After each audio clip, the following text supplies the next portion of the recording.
Brought to you by ITIL.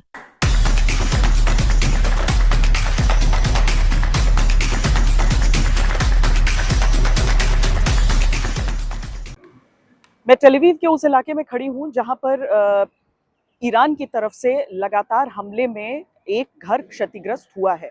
अब यहाँ पर सड़क पर उस इम्पैक्ट को देखिए आप, छोटे छोटे गड्ढे पूरे में देख सकते हैं और उसके साथ ही ऊपर एक पूरी तरीके से जला हुआ घर देखिए।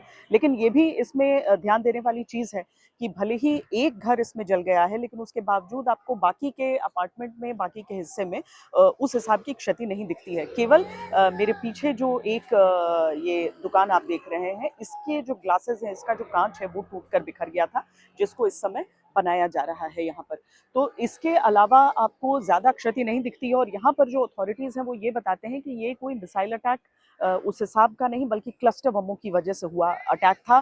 यहाँ पर इस पूरे क्षेत्र में करीब 10-12 जो बम थे वो बिखर गए थे और उनकी वजह से, उनके इम्पैक्ट की वजह से यहाँ पर ये नुकसान हुआ है।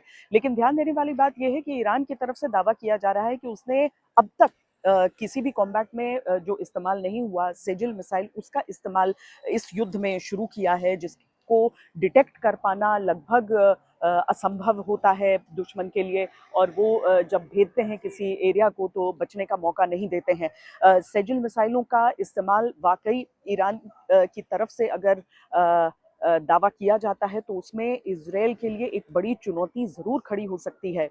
ये इजराइल का, टेलवीव का वो हिस्सा है जहाँ पर एक सीसीटीवी फुटेज में आप देखते हैं कि किस तरीके से एक मिसाइल आकर लगती है। लेकिन लोगों का दावा है कि ये एक क्लस्टर बॉम्ब है जो यहाँ पर आकर उसने इम्पैक्ट किया है। आप साइड्स में अगर देखेंगे तो आपको जो शार्पनल का पूरा निशान दिख जाएगा और जो गड्ढा हुआ था उस इम्पैक्ट की वजह से उसे भर दिया गया है। यहाँ पर इजराइल का एक बड़ा सा झंडा लगा दिया गया है। कुछ कांच जो आसपास के दुकान के और घर के थे वो टूटे हैं उस इम्पैक्ट के कारण, लेकिन उसके अलावा चूंकि एक भारी आवाजाही वाली सड़क है इसीलिए उसे जल्दी से जल्दी ठीक कर दिया गया है। तो निशान किसी बड़ी बैलिस्टिक मिसाइल के हमले के नहीं दिखते हैं। ऐसा लगता है कि ये क्लस्टर बॉम्ब है, जैसा कि यहाँ पर लोग बता रहे हैं।